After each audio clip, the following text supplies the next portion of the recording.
People say, oh, Alzheimer's is genetic. Garbage. That genetic component is only 5%. So that means 95% of Alzheimer's risk is environmental. Air pollution, microplastics, ultra-processed food. And a paper just came out showing that sweetener consumption correlates with dementia. And we think we know why. And you've not talked about this publicly yet? No, let's talk. Dr. Robert Lustig is a world-leading sugar expert who's teaching the world how to reclaim their health from the industry that profits off your vulnerabilities.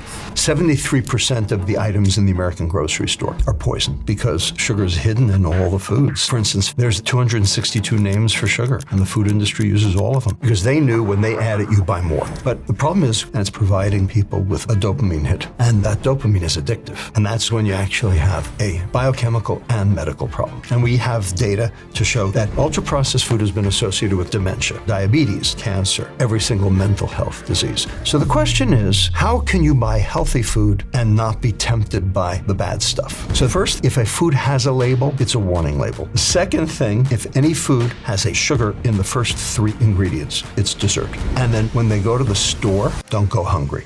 And what about exercise? Well, it doesn't really impact your desire to reach for sugar. It has its own metabolic benefits. But if you think exercise is going to make you lose weight, you are deluded. And we can talk about that. So with all of this in mind, if I've got a sugar problem or if I've got an addiction problem, what is the remedy? I will tell you that this is one of the things I did in my obesity clinic. So the only way you're going to be able to fix the problem is... Dr. Robert, good to have you back. Oh, my pleasure. I am particularly fascinated by this term, hostage brain. I know you're in the early stages of working on a book about this subject, but for anyone that doesn't understand, so when I look at this word, the hostage brain, I think of all the times that I've been out of control. And when I say out of control, I'm going to let you define it, but when I say out of control, I mean there's so many things I want to do as it relates to my health, my fitness, other aspects of my life, whether it's avoiding eating the cookie at 2 a.m. in a hotel room somewhere, or other areas of my life where I want to have greater elements of control. What do you mean by the hostage brain? All of us want to be in control, Stephen. I mean, it's the nature of humanity. We want to be in control. We want to be in control of our lives. Unfortunately, many of us want to be in control of everyone else's lives, as we've seen play out on grand stages lately. Okay, everyone wants to be in control. And the reason we want to be in control is because then we can mitigate threat. When you're in control, then threat is low because you're in control. Problem is, we're not in control. The more in control, the more a specific area of your brain is basically glomming on. And that area of the brain is known as the amygdala. The amygdala is your fear center. It's also your 24-hour sentry. But really what the amygdala is, it's the point guard on your basketball team. Okay? So it surveys the entire court, sees the offense and the defense, and has to make split-second decisions. Who's going to score? Now, a lousy point guard takes all the shots. A good point guard passes off to the guy who has the best shot. A great point guard is going to be able to figure out if he's going to score or if he's going to pass it off to somebody else. If you're in control, okay, your level of threat goes down. But really, your control is an illusion. You really don't have control. And the more you try to exert it, the more you realize you're not in control. And what that does is that generates an enormous amount of stress and an enormous amount of pain. Now, that pain can turn inward, and we call that depression. And right now, 29% of Americans are depressed, and 4.4% of the entire world is depressed. These numbers were infinitesimal a generation ago, and they are basically, just pushing up further and further. And the reason is because of this inappropriate illusion of control, and it's causing an enormous amount of pain. How do you mollify that pain? How do you basically deal with the psychological pain of lack of control that you yourself put upon yourself? Well, we have loads of ways.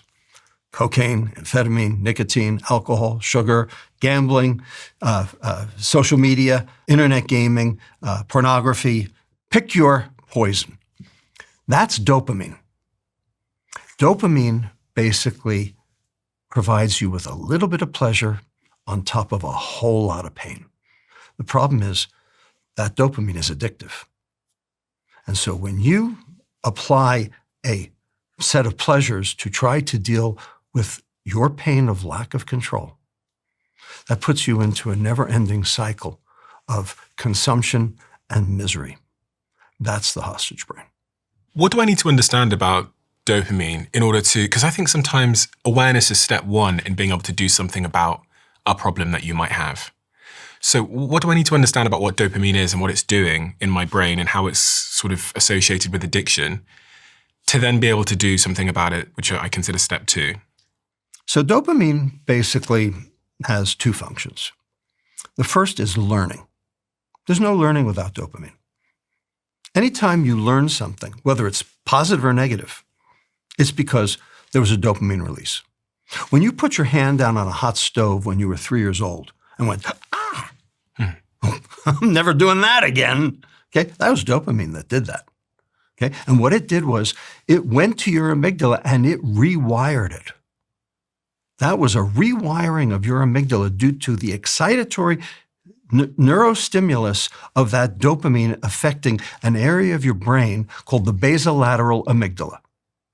Okay, and it laid down and it set up a circuit, and that circuit is still working in you right now. Okay, so dopamine is the learning neurotransmitter. It can be for negative learning, it can be for positive learning. Either way. Dopamine is also, when it's going to another area of the brain called the nucleus accumbens, which is the reward center, that is a stimulus for reward. That is the motivation for reward. That is, in one word, foreplay. Okay? That is the excitement, the reason for continuing any given behavior. Okay? You get both out of dopamine. Okay? And in short, small bursts in the right venue, that's how we navigate life. We navigate it through learning and we navigate it through reward. You can't do it without dopamine. Dopamine is good, unless it's bad. And as you know, everything in science is both good and bad. The problem is chronic overstimulation of any neuron leads to neuronal cell death. Dopamine is a chronic stimulator. And so if you have chronic dopamine being released, what's going to happen is you're going to kill the next neuron. Now, that neuron doesn't want to die. So it downregulates the receptors for dopamine so that it's less likely that one dopamine over here is going to find the receptor over here to bind to because there are fewer of them. So what this means is more and more for less and less. And we call that phenomenon tolerance. More dopamine, more tolerance. So the law of diminishing returns. So you get a hit, you get a rush. Could be a sugar, alcohol, whatever it might be. Pick your pornography. Yeah. Pick your poison. Doesn't matter. You get a hit, you get a rush, receptors go down. Next time you need a bigger hit to get the same rush, receptors go down, and then you need a bigger hit and a bigger hit and a bigger hit until finally you get a huge hit to get nothing. That's called tolerance. And then when the neurons actually start to die, that's called addiction. So tolerance is the start of addiction. And the problem is more dopamine, more tolerance, more addiction. So people that are getting addicted to unhealthy foods and sugars and those kinds of things, what's like going on in their brain? So at first, the first time they taste it, you know, whatever it is, whether it's a Fruit Loop or a candy corn or Frappuccino or pick your poison. You get this big sugar bomb going off in your head, and you go, "Wow, this is great! I want some more of this." And what is and that then you sugar down bomb? the whole Frappuccino. Okay, And what you've done is you've basically hit your nucleus accumbens with a big slug of dopamine, and you go, wow, that was great. And then an hour later, it's gone, and then you go, God, I need that again. Okay? So the first time you got it, you liked it. The second time you did it, you wanted it. And the third time, you needed it. So that's the difference between liking and wanting and needing. Okay? Because liking, we all do. And no one wants to take away liking. Wanting gets into problems because you can abuse things. Needing is when you actually have a biochemical and medical problem. So with all of this in mind, if I've got a sugar problem or if I've got an addiction problem, I'm addicted to insert poison, what is the remedy? Just avoid it for a while? And then if that is the remedy, what's going on in my brain? Is it fixing itself? There are many remedies, okay? And they can all be used in conjunction with each other. Ultimately, the only thing that's going to work is getting those dopamine receptors back up. Remember, I told you dopamine downregulates its own receptor. The only way you're going to be able to fix the problem is for the dopamine receptors to come back up. There's a trend going on right now out in Silicon Valley you may have heard of called dopamine fasting. Okay. Yeah, I've heard the word. Basically, people lock themselves up in a hotel room for 3 weeks. Okay, don't take a shower, and basically, take the TVs out of the room, and try to commune with themselves and with nature, with no stimuli, with no external stimuli, in order to bring their dopamine receptors back up. Particularly true of cocaine addicts because their dopamine receptors are way down because, after all, cocaine is a dopamine reuptake inhibitor. So it's flooding the zone with dopamine. Therefore, those receptors are, down in the sewer. Now, do you have to be that severe? No, of course not. But does it work? It takes 3 weeks. You want to do it for 3 weeks? Yeah, then it works. Other ways. You can wean yourself off. You can do abstinence. And if you can do abstinence, that's a good idea. Hard to do, especially when it's, staring at you and when it's available 24/7, 365, like sugar is. It's everywhere. It's on every street corner. When I fast or when I do the ketogenic diet, I lose my apparent cravings. That's right. Exactly right. And the reason is because no sugar in a ketogenic diet. So you're basically removing the offensive stimulus. I was so shocked. I love those cinnamon roll things. Not that I probably one every 2 years, but I love them nonetheless. I'm like a big admirer, even though we don't have a relationship anymore. And when I did the ketogenic diet for I was 4 weeks in of not having any sugar or carbohydrates. And I walked up to this concession in Cape Town with all these amazing cinnamon rolls. They're like specialists. And I looked at them and there was zero part of my brain that was interested in any of it. Zero part of my brain. And I was like, wow, my brain has been like rewired or something just because I've removed sugar from my diet. Yeah. It happens, but it takes a while. It's not something that, you can turn on and off. Okay? Yeah. It takes a fair amount of time. I will tell you that, this is one of the things I did in my obesity clinic, on a daily basis, was getting people off their sugar addiction. How did you and do sometimes you have to basically babysit them. You have to, work with them and work with their parents in order to, basically turn over the entire pantry. Because the sugar is hidden in all the foods, I mean, there are 262 names for sugar, and the food industry uses all of them. This is why we are trying to get sugar addiction and ultra-processed food addiction codified by the WHO and by the American Psychiatric Association as a bona fide diagnosis so that we can get remediation and therapy for people. One of the things that was one of the most popular parts of our conversation last time, Robert, was there's a section where we talked about the different types of sugar and Diet Cokes and Coke Zeros and all these kinds of things. Yeah. I can see a couple of cans on the desk over there where Jack is in the darkness that I can vaguely see. And these cans of fizzy drink, they all have some kind of sugar substitute. Yep. Yeah. Are those sugar substitutes harmless? No, of course not. A paper just came out like 3 days ago in Annals of Neurology, basically showing that non-nutritive sweetener consumption, so diet sweetener consumption, correlates with dementia. And we think we know why. Why? Reactive oxygen species, so oxygen radicals, little chemicals that are given off from various substances that cause changes in energy metabolism in cells and also cause damage in cells. ROSs, reactive oxygen species. The famous ones are aspartame and sucralose. Now, do monk fruit extract, do stevia, does allulose also cause reactive oxygen species? I very specifically looked for data on those, could not find it. But for aspartame and for sucralose, the two biggest ones that are available today, the ones that are used in a lot of diet drinks, huge amounts of ROS generation. ROS? So, reactive oxygen species generation. So anything that generates ROSs contributes to dementia. Is the evidence strong at this stage? Yeah, it's pretty darn strong. I'm actually giving a talk about this next week in San Diego.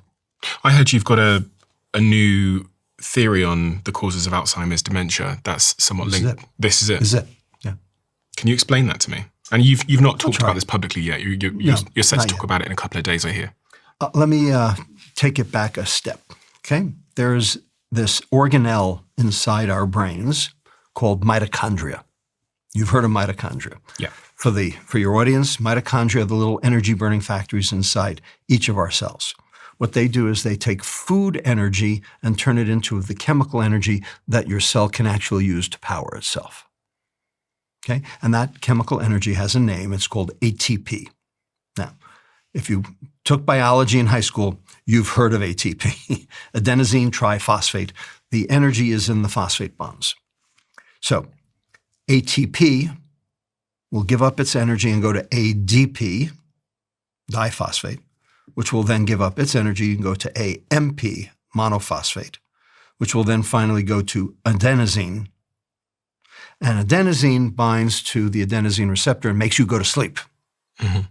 By the way, that's where caffeine works. It blocks the adenosine receptor, keeping you awake so that the adenosine can't bind to the adenosine receptor. Okay? So that ATP is the currency of the cell. That's what makes the cell run.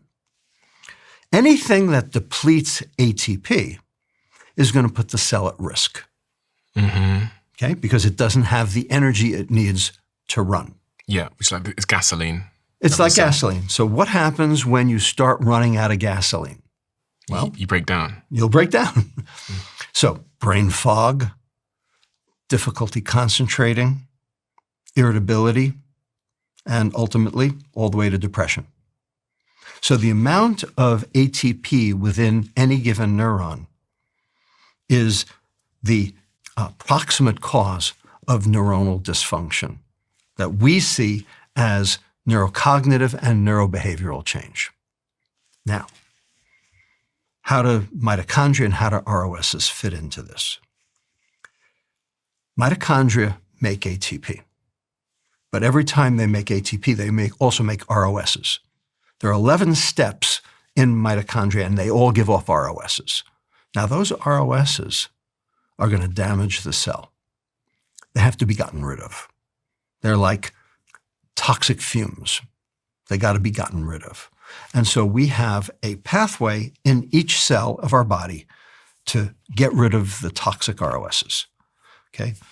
They're called antioxidants, like glutathione, vitamin E, vitamin C, host of other flavonoids. Okay? Those basically quench those reactive oxygen species. They go to die. If you do that, then the ROSs basically just get funneled away and all is well and the cell can keep working. But if for some reason those antioxidants aren't up to par, if, for instance, you've been eating ultra-processed food and you can't make your antioxidant complement, then the ROSs feed back. And what happens is The ROSs are basically telling the cell, hey, you're shunting too much energy down this pathway because I can't clear them. So there's too much stuff. So shut it down.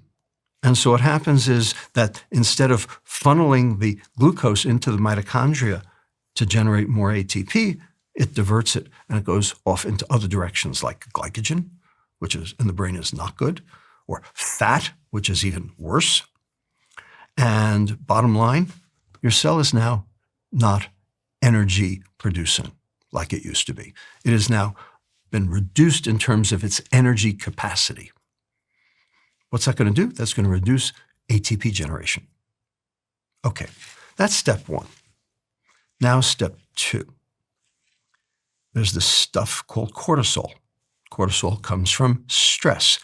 Cortisol comes from sleep deprivation. Cortisol comes from exogenous glucocorticoids, like steroids being given to people for, autoimmune disease or for, other illnesses. Okay, that cortisol causes neurons to increase in metabolism, causes them to burn energy faster. Okay, so now you have an increased ATP utilization. So you have a decreased ATP generation. Now you have an increased ATP utilization. Now you've got an energy crisis inside each cell. Now your ATP can't keep up with the needs of the cell. And when that happens, now you've got symptoms, whether it's brain fog or irritability or all the way to frank depression.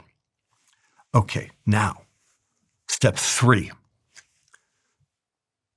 There are these proteins inside each neuron called amyloid precursor peptide, APP. Okay, it's a normal protein in all cells. Every cell in your body has APP. It needs to stay in solution. And in order for it to stay in solution, energy has to be applied to it in order to keep it in solution. The minute the ATP in the cell goes down, they come out of solution and they start forming aggregates, which we call plaques. Yeah. Okay? And those plaques damage the cell, which then start an inflammatory process in the cells next door called the microglia in order to clean up the process. And now you've got plaques and an inflammation, and now you've got neuronal cell death. That's dementia. So it starts with an ATP energy crisis, moves through plaque and inflammation to generate neuronal cell death. Well, this is problematic to say the least. And by the way, anything that generates ROSs has been associated with Alzheimer's. Anything that increases ATP utilization, like stress, glucocorticoids, fever, autoimmune disease, also increases Alzheimer's. So anything that increases step one, anything that increases step two, ultimately leads to increased step three and Alzheimer's. So to simplify this in a couple of sentences for someone that has no scientific understanding, and we're going to have to cut a few corners here scientifically in order for them to have a framework to understand it. How would you give me some sort of an analogy for it? Maybe in the context of, I guess, a petrol station and a car. Yeah. So, I mean, if we're basically doing petrol, we're talking energy only. Yeah. Okay. So bottom line, your car runs on petrol. Mm-hmm. Okay. The petrol comes in, that's the glucose, and the engine, okay, powers pistons, and the pistons then power an axle, and the axle then powers wheels, and you go. Yeah. Okay. But there are a lot of things that have to go right for all of those things to happen. Like, for instance, your energy, the gasoline has to get into the engine in the first place. What if you have carbon deposits on your intake manifolds? And if you have a problem with any one of those steps, you're going to end up with a jalopy instead of a sports car. I mean, that's what we're seeing in the United States. Over 7 million Americans live with Alzheimer's, and this is expected to double to almost 13 million in the coming decades. Indeed. Because we haven't solved the problem. That's the mechanism. What is the cause? Right. So we know that the cause is environmental. Now, people say, oh, Alzheimer's is genetic. Garbage. There is a genetic component to Alzheimer's. I'm not arguing that. There is. Okay? This is this thing called ApoE4. And if you have 2 copies of ApoE4 on your genome, your risk for getting Alzheimer's is 9 times the general population. That is absolutely true. I don't disagree with that. So ApoE4 is not a good thing. I'm not arguing that. Once upon a time in evolution, having 2 copies of ApoE4 was good because it meant you got fat up to your brain pretty fast. But we don't need that right now. That's kind of an old news kind of issue. People who have double doses of ApoE4 are at higher risk. There is absolutely no question about that. But they can mitigate that risk if they change their diet. Okay? They can eat a very low-fat diet and improve their risk down to the general population. Okay? Everything else in Alzheimer's is not genetic. By the way, that genetic component is only 5% of all Alzheimer's. So that means 95% of Alzheimer's risk is environmental. Now the question is, what in the environment? Well, air pollution, ionizing radiation, microplastics. Okay? There's nothing you can do about any one of those 3. That's baked into the cake. You can't do anything about those today. What other things? Sleep disordered breathing, medications, ultra-processed food. Okay, what about ultra-processed food? Fructose, my favorite, hobby horse, the sweet molecule in sugar. Low omega-3s, so no, fish, eggs, chicken. Lack of fiber, because fiber suppresses inflammation. Presence of emulsifiers. Okay. B vitamins, lack of B vitamins, particularly B6, B12, folate. Okay. Those things are all associated with an increase in reactive oxygen species. You can manage those, you can mitigate those, thereby increasing mitochondrial function, increasing ATP generation, and preventing that cellular energy crisis so that you don't end up behind the 8 ball and you don't lose your neurons. When people tell me that Alzheimer's is associated with having a sort of energy crisis in the brain, I'm increasingly hearing people talk about ketones. It's remarkable the improvement in cognitive performance that I feel when I'm fasted or I'm in a ketogenic diet. Whereas if I've been eating a lot of carbohydrates or sugar, it's like my brain is like backfiring. Fog. Yeah, it's like fog. Stumbling over itself. I'm not surprised. The food industry tells you, well, carbohydrates are energy. Actually, that's not true. Carbohydrates inhibit energy production. How do you mean? So there's this thing called a bomb calorimeter, and there's this thing called a mitochondria. They're not the same. A bomb calorimeter, you throw food into the bomb calorimeter, it explodes and it gives off heat.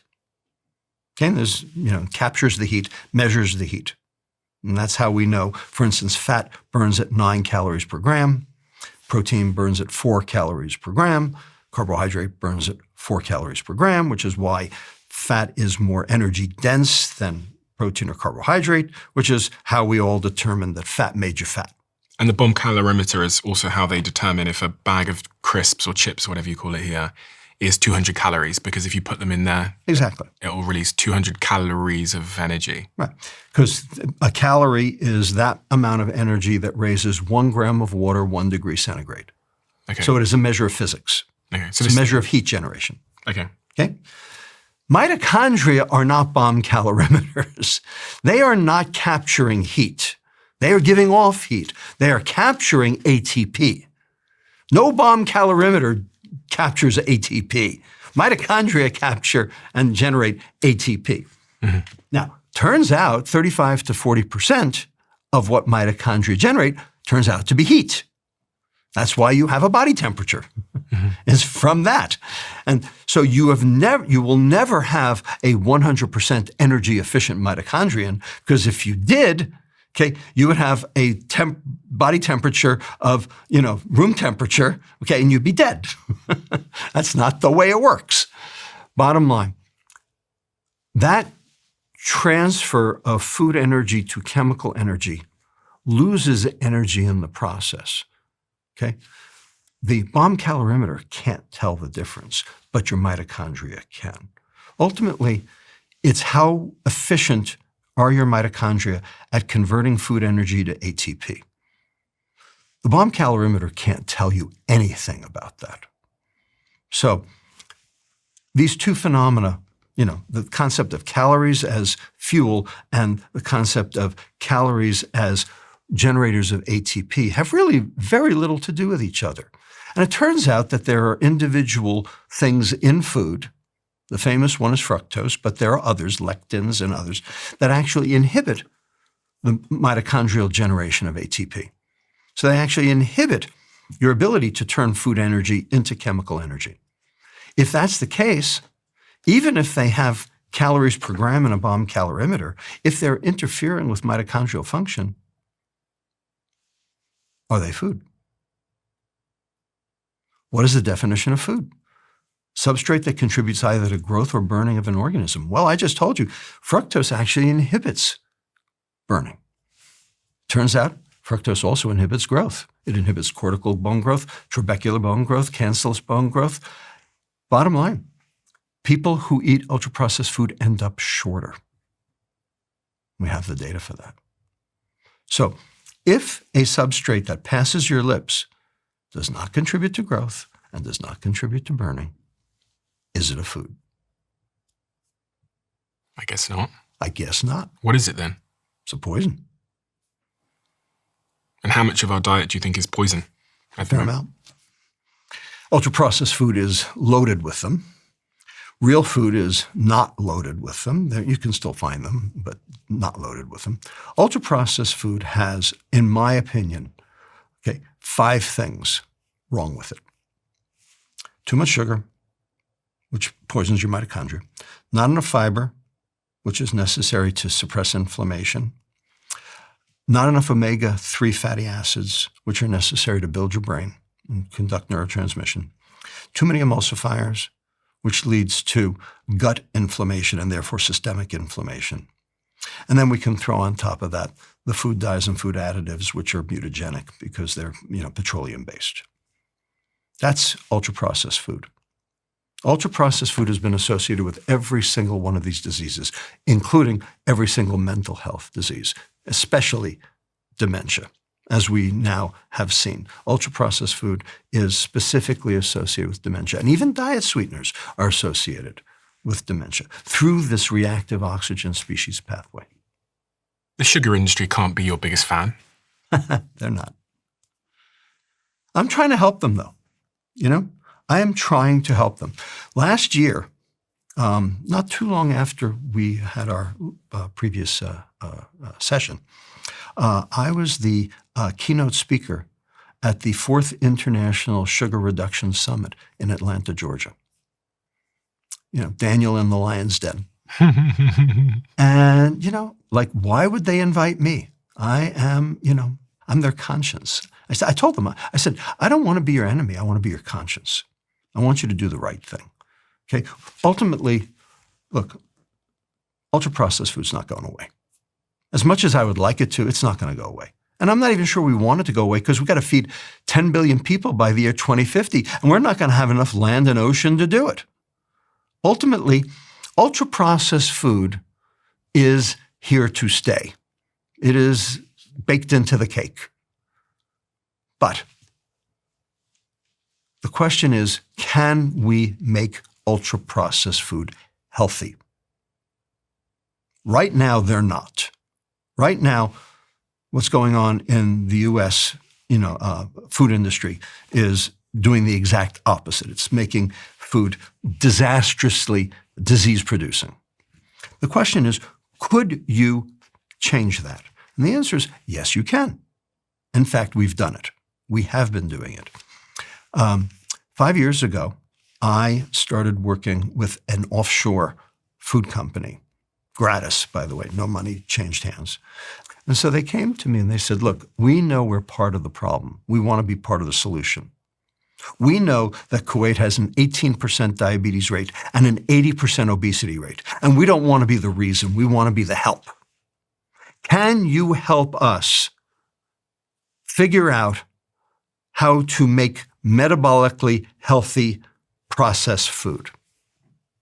So I convened a scientific advisory team of 5 members, and we worked for the next 3 years, looked at every single process, every procedure, every vendor, every ingredient, every product, sent them all for biochemical analysis to figure out what's going into the food, what's coming out of the food, is the food metabolically healthy, what has to be done, how does it need to be re-engineered to lead to something that is metabolically healthy. And we came up with a set of principles, which we published in Frontiers in Nutrition in 2023. And we call it the metabolic matrix. And we basically collapsed it down to 9 words. 3 clauses, 9 words. Protect the liver, feed the gut, support the brain. That's it. Those 3 things. Anything that passes your lips, that protects the liver, feeds the gut, supports the brain, is healthy, whether it's ultra-processed or not. Anything that passes your lips that does none of the 3 is poison, whether it's ultra-processed or not. So it's actually not the ultra-processing, it's whether or not it contributes to metabolic health. So then we started re-engineering products in the KDD line, and they have 180 items in their portfolio. We have re-engineered 10% of them, 18 products, to become metabolically healthy. And we have tested them on people in Kuwait to demonstrate their metabolic benefit. They are on the shelves now. But is there a trade-off there? Because those products might sell worse now that you've removed the stuff that makes them addictive. No. So we didn't tell the public that we were doing this. We just did it. And they just introduced them to the public and didn't tell them. And they didn't miss a friggin' beat in terms of sales and in terms of profits. But don't tell them, and it works. Logically, though, the bad stuff often makes the food more addictive. And that's why this is so cool. It didn't change consumption, and it didn't change profits. And that's what they care about. Ultimately, they don't care if consumption changes as long as profits don't. This can be done by other food industries. We're trying to get them on board. And, I have lots to say about RFK, but he has at least convened a discussion on what's wrong with ultra-processed food, and we're hoping to be able to enter that conversation. RFK is the health leader, I guess. Head of Health and Human Services here in the United States. You have a lot to say about him. I have boatloads to say about him, most of which you can't print. What's your general opinion of him and his role and what he's doing, etc.? I have been asked to serve in this administration 4 times, and I've said no each time. And it's not because I don't want to be, I do, but it's because my opinion and his opinion would basically get me thrown out after about 5 seconds. What's the difference? I wouldn't last a second. What's the difference in opinion? All right. RFK has 5 buckets in his portfolio. Food, I'm on board. Pharma transparency, I'm on board. Chemicals in the environment. I'm on board. Water fluoridation. I'm partially on board. You could get the fluoride out of the water, but first you got to get the sugar out of the food. You can't just take the fluoride out of the water or everybody will get Mountain Dew mouth all at the same time. And that would be a complete and utter disaster. Has to be done in a coordinated public health, PSA-driven campaign with everyone on board, including the food industry and the medical profession and government. And to explain that, there's fluoride in the water in the United States because there's so much sugar. There's so much sugar in the food. You wouldn't need fluoride in the water if you didn't have sugar in the food. Just explain this. So the United States put fluoride in the water to stop dental caries. Which protects people's teeth. Which protects people's teeth. The point is that only half the countries in the world have fluoride in the water. The others don't.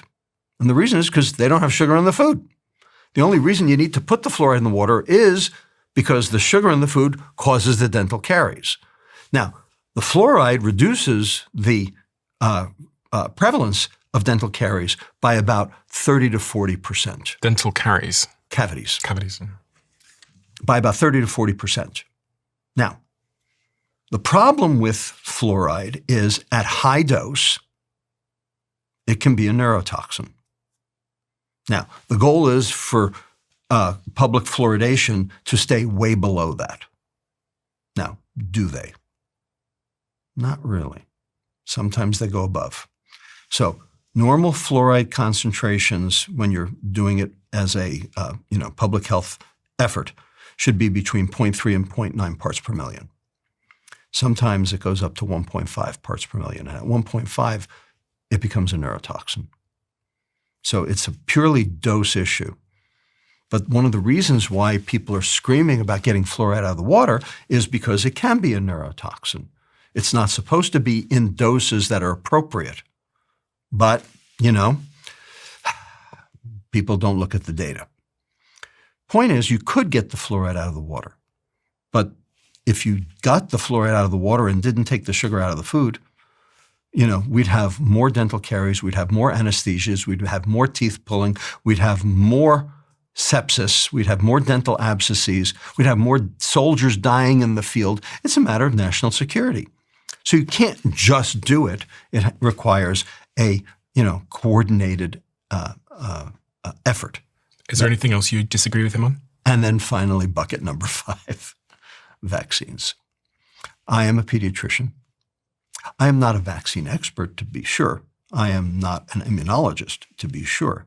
But I am a pediatrician, and I know a lot about vaccines, and I know a lot about the infectious diseases that those vaccines were set up to basically prevent. And I have taken care of all 8 of the diseases that we have child immunizations for: mumps, measles, rubella, diphtheria, pertussis, tetanus, H-flu, polio. I've taken care of all 8 of those. And I will tell you right now, when I take care of those, it's because of someone who didn't get vaccinated. And when I take care of those, the chances are 90% that that kid's going to die. RFK has not. RFK says he can tell whether someone has mitochondrial dysfunction just by looking at them. I'm a mitochondriologist. I can't. Ultimately, RFK's view of vaccines is, shall we say, his and his alone, and is not shared by the medical community. And I will not be part and parcel to 3,000 measles deaths because of a blanket disdain for vaccines and vaccine technology, which has worked beautifully to save 154 million people on this earth over the last 50 years. Yeah, I don't talk about this stuff a lot, but I'm pretty sure at least one of my siblings was saved by vaccination when we were in Africa and we had malaria. I think if I'm accurate here, I had malaria. My brothers had malaria, and I think I was the one that didn't get the malaria vaccine, and then I ended up in hospital at a very young age with malaria. I was like hallucinating and stuff like that. And obviously, as someone that was born in Africa, I think you probably have a clearer understanding of the role that vaccines can play in good health. You know, it's quite concerning because when you speak to any scientist, like the majority of the leading scientists, they're very extremely pro-vaccine. But we've seen both sides. We've seen what happens when there's no vaccine, and we've seen what happens when there is vaccine. And this is not to say that there can be side effects to vaccines. The vaccine manufacturers and scientists talk about those side effects as well. But the thing that I think people should focus on is the net good that vaccines have done for the last centuries in eradicating illnesses and avoiding disease. And my concern, just to close off on this point, is my concern is if there is to be some kind of outbreak anytime soon, we're in such a cloud of misinformation around vaccines that I worry people might make the wrong decisions. Interestingly, there was a measles outbreak in Texas recently, and RFK at one point did eventually prompt the federal deployment of MMR vaccines and expressed support for them because there was a big outbreak of measles in Texas very recently. I'm going to tell you something now that I have not talked about in public. I had a half an hour with RFK on the phone, one-on-one, back in December of 2024, after the Trump election, and RFK was starting to convene his team, and I was asked to join it. And so I got a half hour with him, and I will relate to you now for your public so that they understand what that conversation entailed. Basically, two threads. By the way, we were supposed to talk about food. We didn't talk about food. We talked about vaccines. And here were the two threads. First thread. There are 3 papers in the medical literature that say that vaccines do more harm than good. And he quoted them at me. And I wrote them down. And I went and looked them up afterwards. And indeed, they say what he says they said.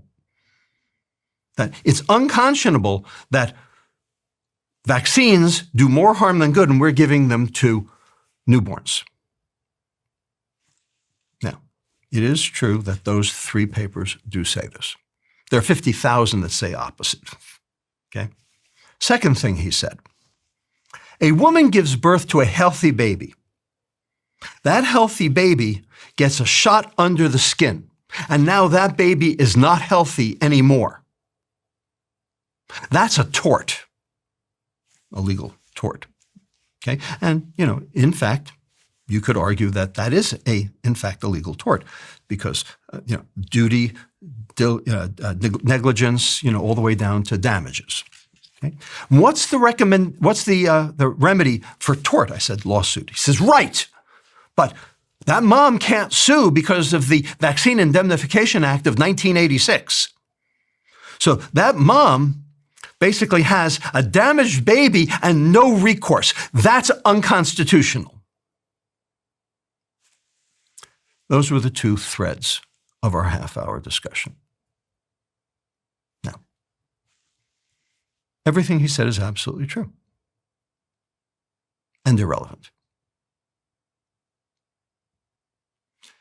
They demonstrate, basically, confirmation bias.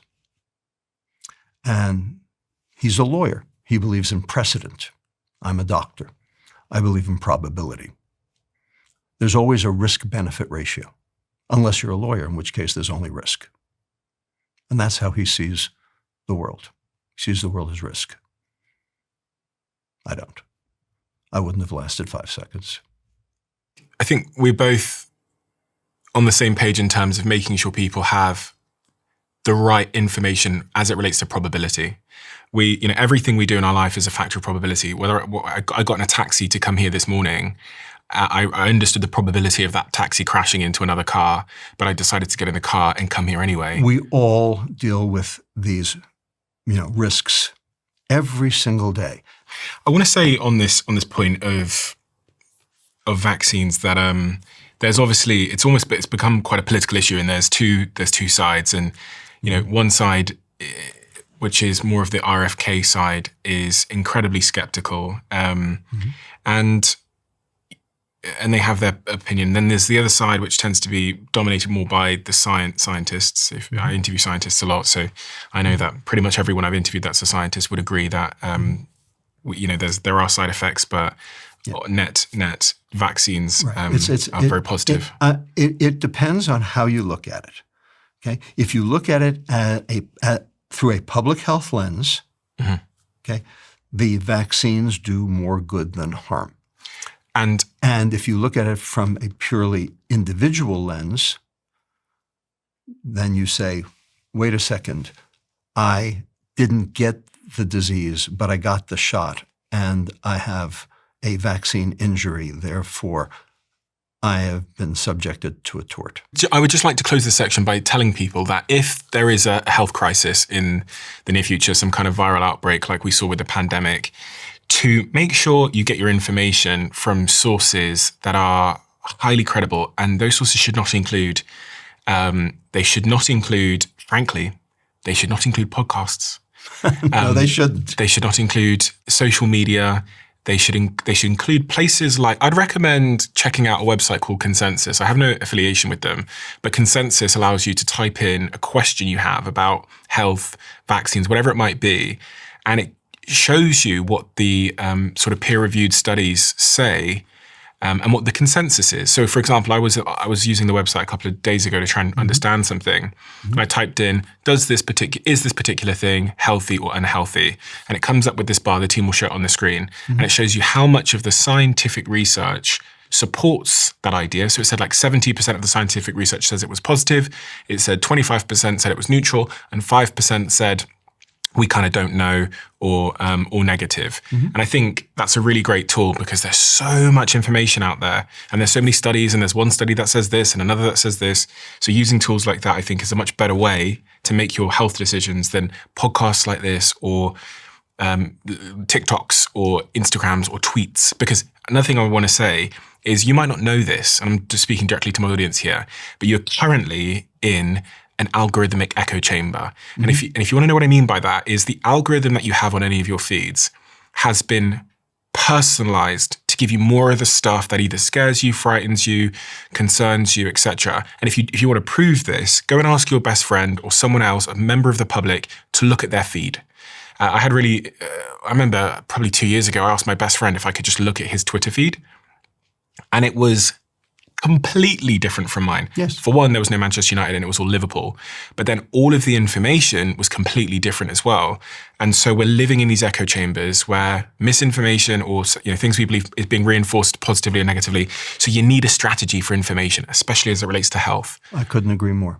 The fact of the matter is, these algorithms are designed to keep you engaged. They are not designed to keep you informed. It's just that simple. The other problem, of course, is confirmation bias. If you have confirmation bias, you will only seek out the information that reconfirms your bias. And that's what's about to happen. That's what we didn't used to have, but that's what we have now. That's what's about to play out in the comment section whenever we talk about subjects like vaccines. Is there'll be a group of people who have their own opinions on it, and you're entitled to your own opinion, and they will go at war to confirm and prove that opinion. And there'll be another group of people that have a different opinion, and they'll go at war to confirm that opinion. What I love, and hopefully what I think my audience understand me for, is I try and remain open-minded. And that's like a really fucking hard thing to do these days. It's hard to do. Yeah. I saw a journalist the other day, they said they were trying to place me politically, and they said, we think Stephen is apolitical. And I think that's probably an apt description of my opinions, because I would consider that a high compliment. It's an amazing compliment. I have views, but I don't sign up to any particular, cult, is the way I'd describe it. And you're in a cult when your views 99% represent the person who's also in the cult, because logically, that should never be the case. That should never be the case. I agree. Cults are part and parcel of society, unfortunately.